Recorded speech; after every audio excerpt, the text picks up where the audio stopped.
That's what we all want in life. Make more money, have more control. And the biggest are choosing PFL. Join us now from the floor of the New York Stock Exchange, the one and only Donn Davis, the chairman and co-founder of PFL. What an exciting day ahead of an exciting week here in New York City. Donn, thanks a lot for taking the time. Thanks for having me. So talk to me about, from the beginning, as much as you can, what went into building this massive business and this wildly successful fighting empire that you've been able to get off the ground. I started the PFL the day UFC sold.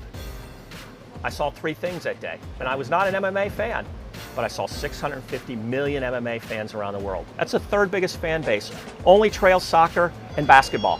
I had no idea. I think it's a niche sport because 85% of those are not in the US, big global sport. Second thing I saw, 40 UFC events. UFC is the only premium provider, but there's 5,000 basketball games, 3,000 soccer matches, so most underserved fan base in the world of sport. And number three, heck, it wasn't even a sport yet. It's a great entertainment product. We're a matchmaker, whether it's Don King in boxing or Dana White in MMA.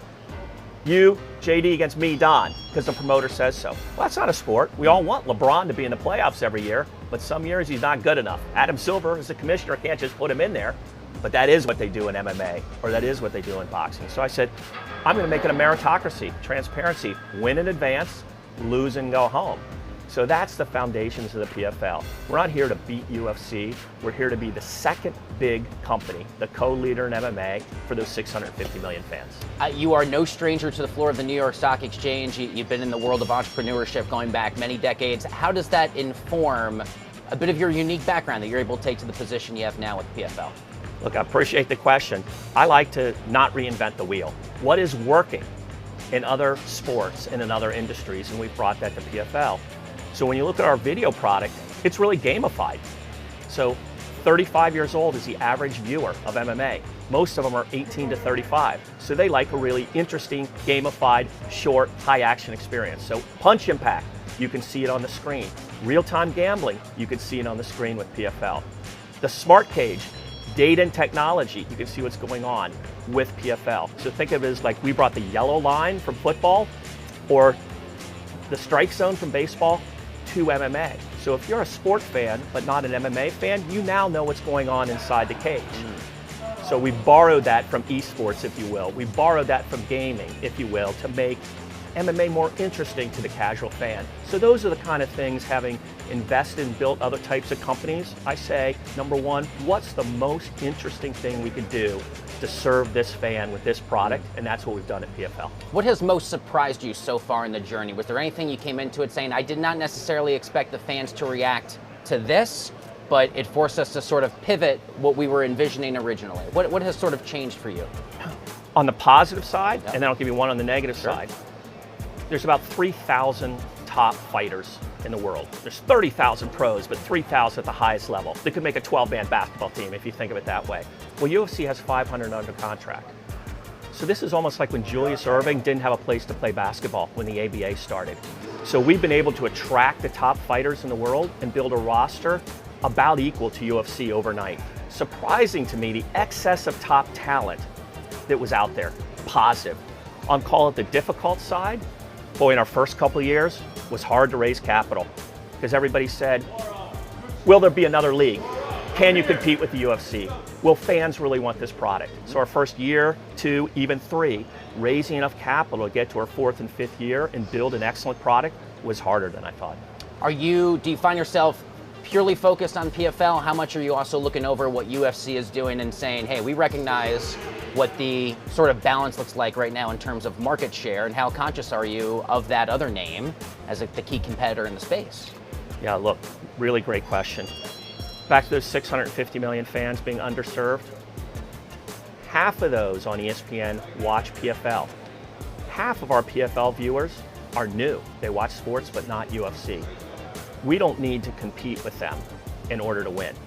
There will be a second, maybe even a third $10 billion company joining them in MMA. The market is that big. This is only a 25-year-old sport in terms of monetization. Sure. Basketball's 75. All the other sports are over 100, so they're kind of in maturity and some even in decline, like baseball.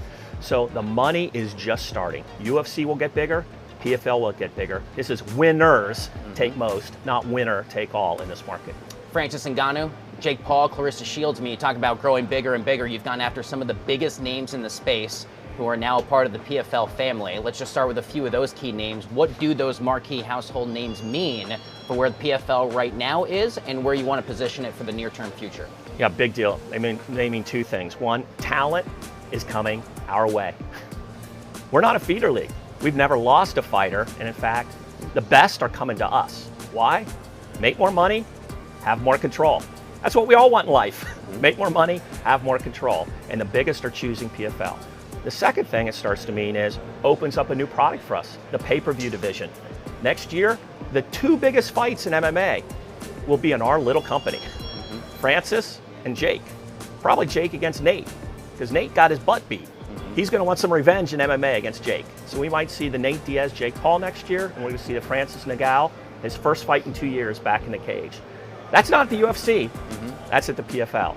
So I think both of those things are super exciting when you think about the trend of the athletes and how they're choosing us and what that means for the product for fans. So I wouldn't be doing my job as a journalist if I didn't try and pin you a little bit on the timeline, because I know that's intense interest to fans. You said next year. What is your expectation for, let's say, both those fights, for Francis and for Jake respectively? Because, hey, people know the headlines are there, and they're excited to circle that date on the calendar. Yeah.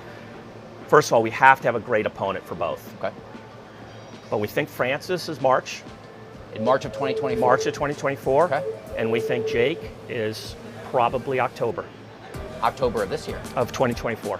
October of 2024. Jake says... And you say with Nate Diaz, that's your... Yeah. So Jake has been very vocal. This ain't a joke to him. This ain't a sideshow. He takes everything pretty seriously. He needs 10, 12 months in MMA to be able to give it his all, to be competitive in the way he wants. He started his MMA training in the PFL Smart Cage. You'll start to see some videos of him doing that training, but he needs 10 or 12 months to be ready. So I think October of 2024, look for Jake. March of 2024, look for Francis. You got locations? I'm sure you're kicking around potential locations in the back of your mind. I don't know how much you're willing to reveal, but... They will be global, and they will be interesting, and it'll be fun. One of the things that Francis Ngannou, you know, with his big kind of contentious split, if you will, with UFC, comes down to issues of really just the basic treatment of these guys as athletes, right?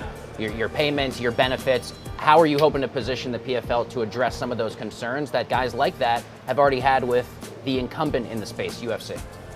From the very beginning, PFL is fighter first, and it's about opportunity. That's the foundation of our league. I don't control anything. The fighter controls everything here. I don't control the matchup. I don't control your title shot. I don't control what happens. You, the athlete, control what happens inside the cage. That's why fighters are here. You're not under our thumb. You're under their thumb if you're there. So we're paying Francis the same dollars that UFC offered him. He didn't leave for money. He left for respect, opportunity, and control. And that's what we're changing in the game of MMA. For good or for bad, another headline in the world of business is whatever this maybe fight is between Mark Zuckerberg and Elon Musk. And I bring that up because, you know, there's been some chatter from Dana White on the UFC side to say, oh, we're going to be the ones responsible for organizing this. Elon Musk said, no, that's not true. Yeah. And I'm sure you got people out there wondering, were there any conversations with PFL with regards to those guys? No, to be honest. I think Zuck and Elon are well capable of handling something the two richest people in the world could probably take care of it themselves. But I posted last week that we're glad to lend our expertise at no profit to support them in the fight.